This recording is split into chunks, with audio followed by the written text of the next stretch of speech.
भक्त की गर्दन यदि श्रद्धा से झुके तो ठीक, अगर जबरदस्ती से झुका दिया तो तुम झुकाने लायक नहीं रह जाओगे। भी ध्यान रखना कि जब आपने देखा नहीं उनको, उनसे बात नहीं हुई, और आप उनके जनों से बात सुनकर उनकी तरफ चल पड़े, इस बात से हरि आपके ऋणी हो जाते हैं। भगवान इसी बात से ऋणी हो जाते हैं। बस ये बात आप हृदय में बैठा लीजिए। जैसे लोग प्रश्न करते हैं ना कि हमने भगवान को देखा नहीं, भगवान क्यों, हम कैसे, किसी की बात तो मान लो ना। आप मान लो, वो तो आपके अंदर भी बैठे हुए हैं, वो आपको इतना प्यार देने लगेंगे। जहां कोई सहायक नहीं होगा वहां हरि आपको दिखाई देंगे। देख लेना, बिगड़ी ऐसे क्षण में बन जाती है, ऐसा लगता है गला कटा तो वो तलवार गले तक आएगी, हार बनकर सुगंधित फूल बन जाएगी, पर गले तक आने आने तक तुम्हारी निष्ठा देखी जाएगी। नहीं नहीं, बस मेरे हरि का यही विधान, वो आते आते हार बन जाएगी।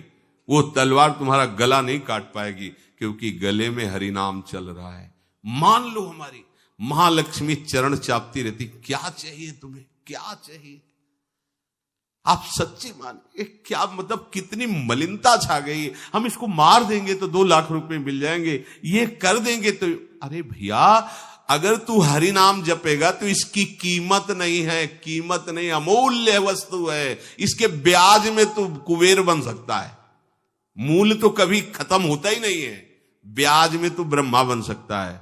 बनना तो चाहे, भक्तजन तो कहते हैं नहीं चाहिए मुझे ब्रह्मा का पद, परमेष्ठी पद, नहीं चाहिए सम्राट पद, नहीं चाहिए योग की सिद्धियां, मुझे प्रभु आपकी दास्ता चाहिए। ये बात कितना महासुख होगा उस भक्त को जो इन बातों को कह रहा है, नहीं चाहिए मुझे मोक्ष सुख नहीं चाहिए। वो ऐसे थोड़ी कह रहा है, श्रद्धा से नहीं कह रहा, अनुभूति से कह रहा है, मुझे नहीं चाहिए ये सब। इनमें वो सुख नहीं है जो आपके चरणों के समीप रहने में सुख है।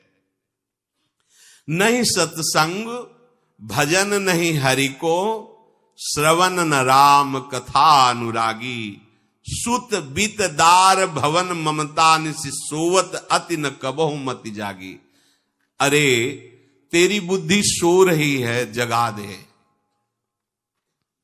पुत्र में, रुपया में, स्त्री में, मकान में, इसमें सबकी ममता होती है, सबकी, जितने सृष्टि में पैदा हुए। केवल सत्संगी की नहीं होती।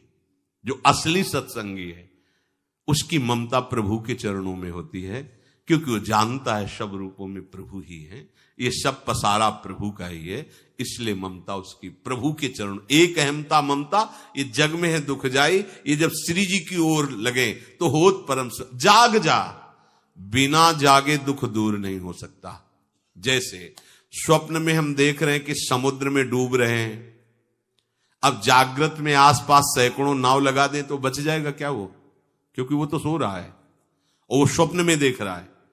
अब हम नाना प्रकार के तैराकों को बाहर तैनात रखें तो उसको कोई सुख मिलेगा क्या, क्योंकि वो स्वप्न में। उसको अगर सुखी करना है तो एक ही उपाय, जगा दे। जगा दो तो ना समुद्र रह गया ना डूबना रह गया। ऐसे ही संसार में मोह से ऐसे ग्रसित जीव है, भाई इतना ही सुख चार है, और उसी स्वप्न में वो दुख से निवृत्त होना चाहते हैं। अब हम बाहर से उनकी कामनाओं की पूर्ति करने वाली बात करें तो क्या वो सुखी हो जाएंगे क्या। इसीलिए कोई साधु जो भगवत मार्ग का पथिक है वो कभी सपोर्ट नहीं करेगा जाओ ऐसा, वो जाओ ऐसा ही है जैसे उस स्वप्न में समुद्र में डूब रहा है, बाहर से हम जल जहाज नाव तैराक सब लगा रहे हैं, लेकिन वो नहीं सुखी होगा, क्योंकि उसके सुख का कारण तब बनेगा जब स्वप्न हटे। स्वप्न तब हटेगा जब वो जागे। जो सपने सिर काटे कोई, बिन जागे दुख दूर न होई, तो उसको जगा दो। साधुजन क्या करते हैं, जगा देते हैं उसको। जागो, कहां मोह निशा सब सो निहारा, देखे स्वपन अनेक प्रकारा, यह जग जामिन जागे जोगी। योग भगवान से जो तुमने वियोग कर रखा है, तुम जगो। जे ही जगोगे तो जे ही जाने जग जाए हेराई, जागे जथा स्वपन भ्रम जाई। कोई नहीं यहां। एक कल श्लोक, मत्तः परतरम नान्यत किंचिदस्ति धनंजय, मेरे सिवा कोई नहीं। ये कब पता चलेगा? जागने पर। तो हमें ये बहुत कुछ दिखाई दे रहा है, स्वप्न है। उमा कहूं मैं अनुभव अपना, सत हरि भजन जगत सब सपना। तो बोले तुलसीदास हरि नाम सुधा तजी, सठ हठ पियत विषय विष मांगी। अगर कहीं संतों के पास भी गए तो क्या मांग रहे हैं? हठ करके विषय विष मांग रहे हैं। वो आत्मदेव नाम के एक ब्राह्मण थे, सब कुछ समृद्धि थी, संतान थी नहीं, बड़े दुखी गृहस्थी में। हमारा कुल चलाने वाला होना चाहिए। बड़ा भ्रम बैठा हुआ है, हमारा कुल चलाने वाला नहीं तो सब बेकार, जीवन ही बेकार हो गया। बिना गुरु के यदि शास्त्र पढ़ोगे ना तो भ्रमित हो जाओगे। स्पष्ट लिखा, पुत नाम के नरक की उसको प्राप्ति होती जिसके संतान नहीं होती। अब तो गृहस्थ में बेचारा पड़े परेशान। उन्होंने सोचा इससे अच्छा है आत्महत्या कर लें। बहुत संतों के पास जाकर के यज्ञ करके सब अपनी कामनाओं की पूर्ति चाहते, दान पुण्य दे करके। उसने भी जितना उपाय हुआ किया, नहीं हुई संतान। मरने के लिए वो जंगल में, उधर से एक सन्यासी जी आ रहे थे, देखा साधु तो ब्राह्मण तो थे, उठे प्रणाम किया, देखा उनको उदास क्यों हो? उनका महाराज उदास ही नहीं, मैं तो आत्महत्या करने आया हूं यहां जंगल में। अरे ये तो महापाप है, आत्महत्या तो बड़ी दुर्गति का कारण है। बोले महाराज अगर आप बचाना चाहते हो तो आप कृपा करो। क्या क्या चाहते हो? बोले हमारे पास सब कुछ है, बेटा नहीं दोगे तो हमारा जीवन बेकार। तो उन्होंने अंतर्दृष्टि से देखा और कहा 7 जन्म तक तेरे पुत्र नहीं भाग्य में तेरे लिखा है। तो उसने कहा फिर तो अभी मरते हैं, आत्महत्या करते हैं। 7 जन्म की बात, हम 7 दिन नहीं जिएंगे, हमें पुत्र चाहिए। संत का दयालु। देखो जिनके पास तपस्या और भजन का धन होता है, जब भगवान अधीन है तो कुछ भी कर सकते हो, कुछ भी कर सकते हैं। प्रारब्ध मिटाना कोई बड़ी बात नहीं। प्रारब्ध जानते कोई देवता थोड़ी है, तुम्हारा पीछे का किया हुआ कर्म है। और इधर जोर का भजन है, भजन के प्रभाव से कर्म को नष्ट करने में देर थोड़ी लगती है। ये तो अच्छे शुभ कर्म करो तो तुम्हारा प्रारब्ध बदल जाएगा। भजन का प्रयोग प्रारब्ध बदलने के लिए थोड़ी है। पर वो ऐसा हट किए तो उनका देखो, हट करने से लाभ नहीं मिलता है उनका। हमें उपदेश नहीं, हमें पुत्र चाहिए। अगर आप भगवत प्रेरित होकर यहां आए हो तो आप हमें। तो उन्होंने तपस्या के बल से फल की रचना की और कहा जाओ अपनी पत्नी को ये फल पवा दो और इससे निश्चित पुत्र होगा। बहुत प्रसन्न, अब कामना पूर्ण थी तो देख लो, प्रभाव देखो कामना का। प्रसन्न हुए आए। धुंधुली नाम था उनकी पत्नी, नाम भी बहुत बढ़िया था, धुंधुली। वो कहा कि देखो ये फल खा लो, तुम्हारी संतान हो जाएगी। बहुत मीठी बात बोलती थी, मृदुभाषी, कपट हृदय। अलग अलग क्षेत्र होता है, हृदय कपट और मुख में मीठी बात। बहुत संभल के व्यवहार करना चाहिए ऐसे लोगों से। मधुरिया बानी मीठी, क्या मृदु भाषा। नहीं प्रीतम, आप चिंता मत करो, फल ऐसे थोड़ी खाया जाता है, नहा धो के पवित्र होके फिर। हाँ उनका ये बात, तो आप अपने काम में लगो, हम पा लेंगे ऐसा। अब आपको विश्वास है? बोले विश्वास तो है, इसमें क्या विश्वास, आप भी तो चाहती ना पुत्र हो। बोले हाँ। वो जो ही गए सो अपनी बहन को बुलाया और कहा सुनो, अभी तो हम 4-5 रोटी कढ़ी चावल सब पा लेते हैं, पूड़ी खीर पुआ। गर्भ रहेगा तो पेट तो उसी से भरा रहेगा, तो हमारा भोजन रुक जाएगा। हाँ ये तो बात है। जब पेट बढ़ेगा, अगर घर में आग लग गई तो फिर हम भाग नहीं पाएंगे, तो हम जल जाएंगे। ये निगेटिव सोच वाले लेते। और पंडित जी तो इसी बात में लगे हैं कि गर्भ रह जाए तो क्या करें, तुम्हारा हम खाएंगे तो है नहीं पक्की बात, पर करें तो क्या करें। पंडित जी को कैसे समझ? उनका देखो एक बात है, हमारे गर्भ है, हमारे कई लड़के हो चुके हो, गरीबी है ही है हमारे यहाँ, तुम कुछ पैसा दे देना और ये नाटक करना कि मैं गर्भवती हूं। बच्चा समय होने पर हम पहुंचा देंगे, हम घोषित कर देंगे हमारा बच्चा मर गया। तो पंडित जी को तुम नाटक में बताते रहना कि गर्भ है, बच्चा हो जाए, पंडित जी कह देना बच्चा हो गया है, तो बोले दूध पिलाने की समस्या आएगी, तो बोले ये तुम कह देना कि पहला पहला बच्चा है, हमारे वक्षा स्थल में दूध नहीं, हमारी बहन का था तो मर गया बच्चा, तो उनको बुला लेती तो बात बन जाएगी, बढ़िया बात हो गई। परीक्षा के लिए फल गाय को खवा दो, गाय को खवाया, ठीक समय पर गोकर्ण जी प्रकट हुए, दिव्य तेजोमय बालक, कान केवल वो गाय के, बड़े ही विद्वान और भगवत भक्त संत के द्वारा। कहा था 7 जन्म तुम्हारे भाग्य में, बच्चा नहीं तो नहीं है, देखा गाय के हो गोकर्ण जी प्रकट हुए। उधर उनके जो बच्चा पैदा हुआ वैसे ही नाटक के द्वारा पहुंचा दिया गया, वैसे ही पूरा जैसा पहले पक्का हुआ। अब उसने कहा कि हमारे तो स्तनों में दूध नहीं, हम अपनी बहन को बुला लें, उनका बच्चा मर गया। हाँ हाँ, हमारा बच्चा स्वस्थ होना, आप बुला लो, उसको हम धन भी देंगे, वो हमारे बच्चे की सेवा कर। अपने नाम से जोड़ करके उसका नाम रखा धुंधकारी, धुंधुली और धुंधकारी, अज्ञान का साक्षात स्वरूप। और जैसे ही वो अवस्था बढ़ती गई तो उसके पापाचरण बढ़ना शुरू हुए। बच्चों के साथ खेलता, खेलते हुए बच्चों को उठा लेता और कुएं में डाल देता, मतलब घोर अत्याचार। गोकर्ण जी हर समय भजन साधन शास्त्र स्वाध्याय। जब और बड़ा हुआ तो माता जी को अपने डंडों से रोज पूजन करता, पिताजी को गाली लात थप्पड़।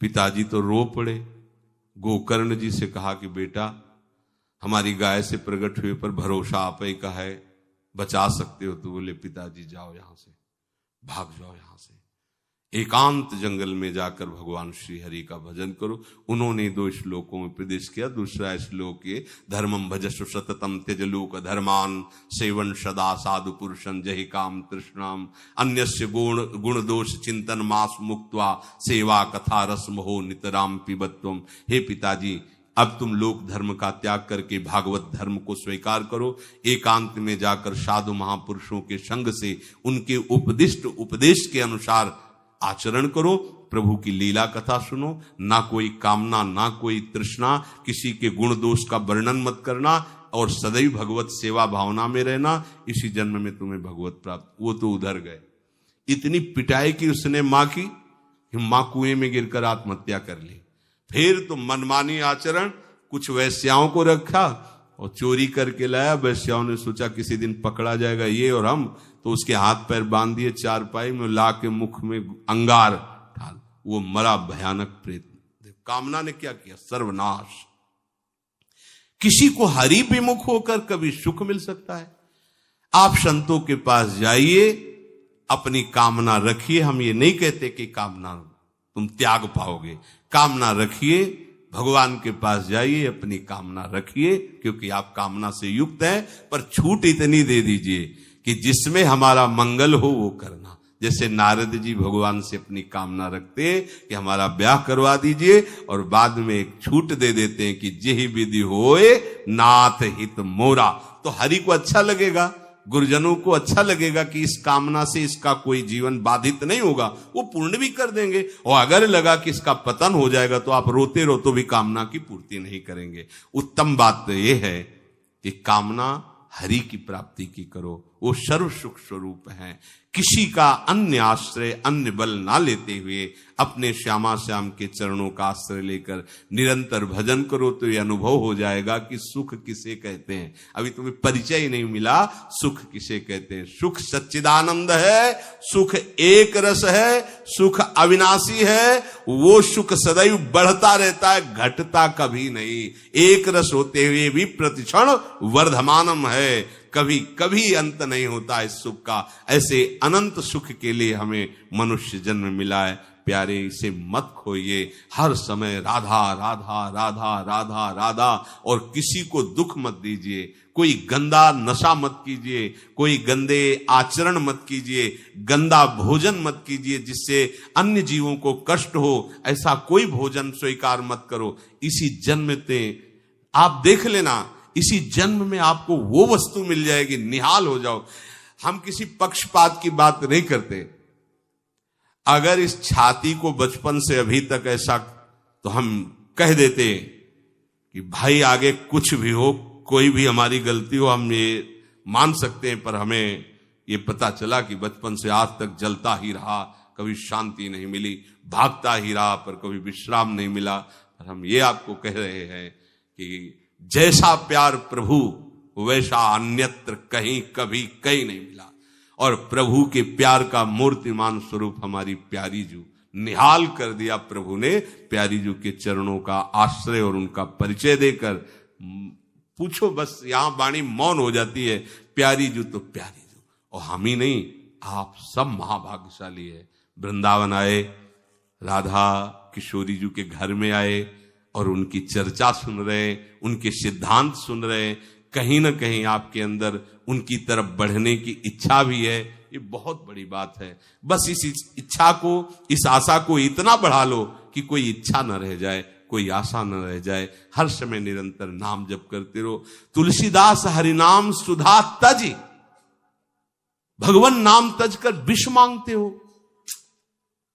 सूकर श्वान श्रृगाल सरिस जन, जनमत जगत जननी दुख लागी। ए काहे को ऐसी गालियां सुनोगे, ये गालियां है। ये सुअर कुत्ता की तरह जीवन व्यतीत करते हो। धिक्कार तुम्हारी मां को जो तुम्हारे जैसा पुत्र जन्मा। अपनी इंद्री की पुष्टता के लिए दूसरों को मार देते हो, चाहे रसेंद्री चाहे जनेंद्री। इंद्रियों की पुष्टता के लिए जानवर जैसा बर्ताव करते हो। कैसा तुम्हारा जीवन है। केवल एक क्षण के सुख के लिए दूसरे को जला दिया, काट दिया, मार दिया। चाहे रसेंद्री का सुख चाहे जनेंद्री का सुख, एक क्षण के सुख के लिए उसका गला काट दिया, उसको रांध के खा रहे हो, उसके साथ भोग किया, उसको काट के फेंक रहे हो, उसको जला रहे हो। क्या तुमसे तो अच्छा सुअर कुत्ता है कि वो अपनी योनि के अनुसार बर्ताव कर रहा है। तुम मनुष्य योनि होकर ऐसे गंदे काम करते हो। सुधर जाओ। कैसी मलिनता छा गई है, कैसी मलिनता। अगर उनको शब्दों से बोलें तो बहुत बुरा लगेगा। इस शरीर में क्या है। अगर यहां से चमड़ी हटा दी जाए तो यहां मलाशय है, मल भरा हुआ है, मूत्राशय है, उनके द्वार हैं। संसार का सबसे बड़ा सुख यही माना जाता है। ये मल मूत्र का भांड शरीर चिकना रहे, स्वस्थ रहे और इसी को भोगने को मिले, बस यही तुम्हारी पूर्णता है। ऐ सुखरास स्वरूप भगवद अंश, तू इस प्रकृति के रचे हुए खेल में कभी तृप्त नहीं हो सकता। विचार करके देखिए आपका मन कहां आपको फंसा रहा है। मल है तो मल द्वार है, मूत्राश्रय है तो मूत्र द्वार है। शरीर में कौन सी खास बात है। पूरा जीवन इस शरीर का केवल नाना प्रकार से भोग करना। रसेंद्री अपनी तरफ, घ्राणेंद्री, नेत्रेंद्री परेशान है। इसमें खास बात कौन सी है जिसमें तुम्हें तृप्ति लग रही है। कौन सी खास बात। अगर तुम मलमूत्र के द्वारों में खेल रहे हो तो मलमूत्र के कीड़े से बढ़कर तुम्हारी योग्यता नहीं। समझिए, आप समझिए, वो भी जीव है, भगवदंश, जो मलमूत्र का कीड़ा बना हुआ नालियों में डोल रहा है। तुम भी तो उसी नाली में तो डोल रहे हो। यदि भगवदंश होकर भगवान नाम जप नहीं कर रहे हो, अपने स्वरूप को नहीं समझ रहे हो, चिदानंद सुख की तरफ आकर्षित नहीं हो रहे हो, तो गोस्वामी जी कह रहे वे अभागी हैं। हम लोग अपने को बड़ा भाग्यवान कब मानते हैं। जब विषय भोगों की बाहुल्यता हो जाए। देखो कैसी बुद्धि भ्रमित हो गई है। अभाग्य को हम भाग्य मान रहे हैं। बड़ा आश्चर्य होता है। कैसा मतलब, अगर उनको बोलना अच्छा नहीं लगता, पर यह है कि समझ जाओ तो भाई समझ जाओ। जिन अंगों को छूने के बाद कई बार पवित्र करने के लिए रज आदि लगा करके, उन्हीं अंगों पे तो आसक्ति है तुम्हारी। उन्हीं अंगों को तो तुम सर्वस्व सुख समुद्र मान रहे हो। क्या है। बहुत बार जन्मे हो, मरे हो, भोगे हो प्यारे। ये एक बार प्यार कर लो हमारे प्रभु से, एक बार कर लो। ये भ्रम बिना भगवद आश्रय के भव भय भंजन पद विमुख अभागी। ये माया का, अविद्या का भ्रम नष्ट करने वाले जिनके चरणारविंद हैं, उन श्री हरि से तुम विमुख हो। अरे अभागी, तुम नरक तुल्य भोगों को भोग रहे हो। ये बिना सत्संगी के ये शब्द नहीं पचा सकते आप, क्योंकि आप उसी में रमण करते हैं। आपको लगेगा क्या है, फिर जिंदगी क्या रह गई। अरे अभी देखा क्या है, जिंदगी क्या है। निहाल हो जाओगे, नाच पड़ोगे, मस्त हो जाओगे। किसी का कोई भय नहीं, कोई चाह नहीं। सौंदर्य समुद्र, प्रेम समुद्र, ज्ञान समुद्र जब प्रीतम गले लगाएंगे, निहाल हो जाओगे। पर चाह तो है मलमूत्र के शरीर को गले लगाने की। चाह है इसी को, ये स्वस्थ रहे, खूब विषयों को भोगूं। कैसी दुर्बुद्धि छा गई है, और बढ़ती चली जा रही है दुर्बुद्धि। ये ऐसी तृष्णा बढ़ती चली जा रही है, पूछो मत। सावधान हो जाओ प्यारे, बहुत कम समय है, तुम्हारा शरीर छीन लिया जाएगा, जबरदस्ती छीन लिया जाएगा। ना चाहते हुए तुम्हारे शरीर का नाश हो जाएगा। मान लीजिए एक चंद समय है, कुछ समय है, जिसे तुम 80 साल 100 साल समय ऐसे गए। ब्रह्मा जी के लोक में एक कमल की पंखुड़ी ऐसे छेदी जाए तो मृत्यु लोक का 1 वर्ष हो जाता है। कितना तुम्हारे पास समय। हमारी रात सोने में चली जाती है, दिन नाना प्रकार के भोगों के संग्रह के लिए, कमाई के लिए, भोगों के भोगने के चिंतन में चलिए। हमारा सच्चा जो मार्ग है, जो सत्य मार्ग है, जहां सुख मिलना है, हमारे पास समय नहीं उसके लिए। किसी से बात, हमारे पास समय नहीं है। वाह, समय का बढ़िया सदुपयोग कर रहे हो, परिणाम तुम्हें समझ में आएगा।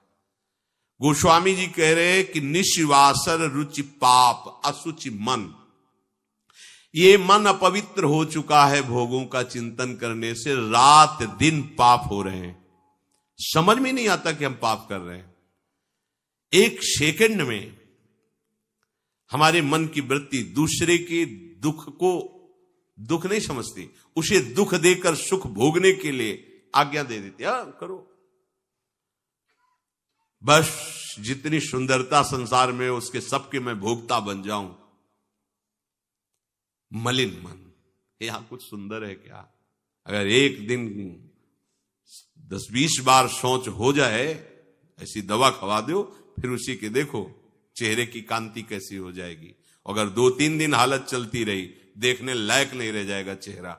इसको तुम कुछ खास समझते हो? पानी का बुलबुला फूटने में देर नहीं लगती, पर तुम कमा क्या रहे हो? एक कर्म भूमि है, तुम यहां आए हो अच्छे कर्म करने के लिए, प्रभु की प्राप्ति के लिए, महासुख प्राप्ति के लिए। पर कह रहे निशिवासर रुचि पाप, रुचिपूर्वक पाप कर रहे हैं। छल पूर्वक आपने किसी का धन अपहरण कर लिया, किसी की हिंसा कर दी, व्यभिचार कर लिया। आप अपने मित्रों में बैठकर अहंकार पूर्वक बात करते, तुम्हें पता है मैंने इतने रुपए उड़ा दिए, उसको पता भी नहीं चलने दिया। पता है तुमने आज हमने उसके साथ एक गलत किया, कोई कुछ नहीं कर सकता। इतने वीर नहीं हो। वही कर्म तुम्हारा जब फलीभूत होगा, तुम्हें ब्रह्मा भी नहीं बचा पाएंगे, त्राहिमाम बोलने का अवसर भी नहीं रहेगा। देख लेना, देखने लायक नहीं रह जाओगे। सावधान हो जाओ। देखो ये सत्संग है तुम्हें सत्य वस्तु की अनुभूति कराने के लिए। तुम जहां असत में राग किए हो तो चुभेगा, तुम्हें जलन पैदा होगा। हम चाहते हैं कि तुम्हारे हृदय में ये बात लगे और तुम्हारी शूरवीरता जागृत हो, जो भगवद अंश की है, और तुम असत का त्याग करके भगवत मार्ग के पथिक बनो। खलिमति मलिन निगम पथ त्यागी। ये भगवत वाणी, गीता जी, श्रीमद् भागवत जी और भी भगवत प्रेमी महात्माओं के वचन, ये महासुख के लिए हैं। तुम इनका त्याग करके मनमानी आचरण कर रहे हो, बहुत समय नष्ट कर रहे हो, आप पछताना पड़ेगा। ऐ खल, अपनी मति को असत आचरणों में मत लगा, अपनी दुष्टता को मत बढ़ा और गर्व करता है कि मुझे कोई भी परास्त। तुम हो क्या? हो क्या तुम? एक सेकंड में दिल की गति रुक जाए, तुम हो क्या? कुछ नहीं हो। कुछ नहीं रोक सकते हो। सावधान हो जाओ, राधा राधा राधा, सावधान होकर चलोगे, महासुख स्वरूप तुम हो, तुम्हें किसी और सुख की जरूरत नहीं है। हमारी दुर्दशा ऐसी क्यों है? नहीं सत्संग, सत्संग केवल भगवत प्राप्ति के लिए होता है। बड़े भाग पाइप सत्संगा, बिनय प्रयास होए भो भंगा, ये मनोरंजन नहीं है। इसीलिए सत्संग मिलना दुर्लभ होता है। अगर भगवद वार्ता किसी को प्रसन्न करने के लिए, उनके मन को घसीट करके अपनी वासनाओं की पूर्ति के लिए किया जाता, उसे सत्संग नहीं कहते।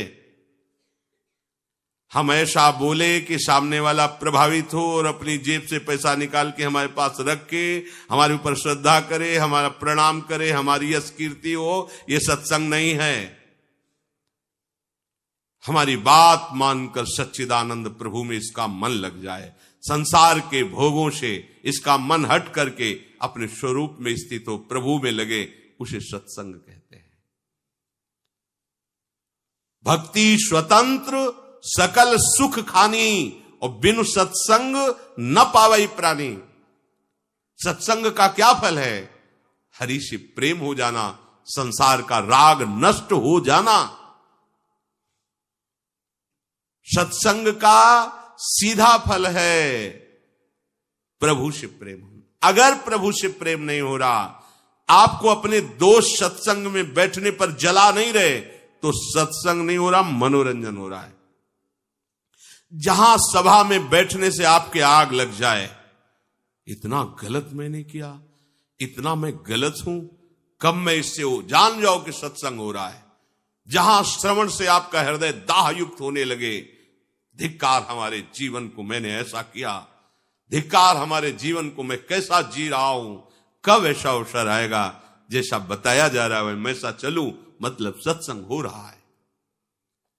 नहीं सत्संग, और इसका फल हरि भजन। तो बोले भजन नहीं हरि को। आप इतना दान करें आपको इतने गुना मिलेगा, आप ऐसा करें ऐसा हो जाएगा, 100 में 10 रुपए दान करें 90 आपके पवित्र हो जाए। सत्संग नहीं, ये सत्संग नहीं। 100 में 90 अपने मानिए और 10 हमें दे दीजिए, इसे सत्संग नहीं कहते। 100 के 100 का अभिमान त्याग कर प्रभु के चरणों, वो 100 है, 100 को स्वीकार मत करो तो जीवित रहोगे, 100 को स्वीकार कर लिया तो 100 हो जाओगे। 100 का मतलब समझते हो? जिन हरि भगत हृदय नहीं आनी, जीवित 100 समान ते प्राणी। जीवित 100 जिंदा मुर्दे के समान, ते नर नरक रूप जीवत जग।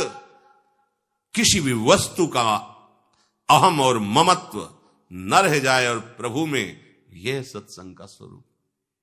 सत्संग का स्वरूप तुम्हारे मन को खुशी नहीं, तुम्हारे मन को मार देगा। सत्संग का स्वरूप तुम्हारे मन को मार करके सच्चिदानंद प्रभु में लगा देगा। महाभागवतों के वचन, भगवान की वाणी तुम्हें भगवत स्वरूप में स्थित करेगी, प्रपंच का बढ़ावा नहीं। इससे प्रपंच का बढ़ावा होता है। गंदी नाली से हाथ धोगे तो तुम्हारे हाथ पवित्र हो जाएंगे, ये गंदी नाली। अधर्म का आचरण करके तुम सोचो उसमें दान कर दे, कभी पवित्र नहीं होने वाले। भ्रम मत करना, दान शब्द वहां लगता है जो धर्म पूर्वक कमाया हुआ है। 4 रोटी कमाई, 1 रोटी किसी भूखों को दे दो, ये मंगल होगा। पापाचरण करके, हिंसा करके, व्यभिचार करके, छल कपट करके कमाओ और उसके बाद सोचो दान लगेगा ही नहीं। और जो स्वीकार करता है अधर्म का सहायक होता है, वो दोनों को दंड मिलेगा, दोनों को दंड मिलेगा। बहुत सावधान। सत्संग हमारे नाना प्रकार की वासनाओं का नाश करता है, वासनाओं को बढ़ावा नहीं देता। आप ऐसा करो, गृहस्थ हो, दान धर्म से युक्त हो जाओ। हां, देखो ना हरिपाल जी ने चोरी करके भगवान को रिझा लिया, बेमतलब का शब्द। हरिपाल जी ने सर्वस्व समर्पित करके प्राणपन प्रभु की सेवा, साधु सेवा का भाव लेकर के फिर वहां खड़े होते थे कि इसका भी मंगल हो जाएगा, जो भगवत भी। अगर रामकृष्ण बोल दिया तो बोले नहीं।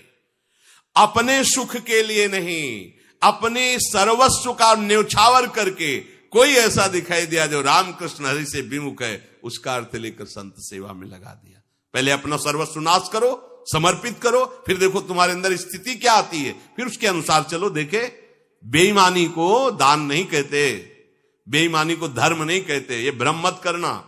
कभी ऐसा दान भी मत करना, नहीं तो दुर्गति से बच नहीं सकते कि हमने अमुक रुपए कमाए पापाचरण से, चलो संतों का भंडारा कर देते। सैकड़ों संतों की बुद्धि भजन से बिलक करने का जो पाप होगा तुम भोग नहीं पाओगे।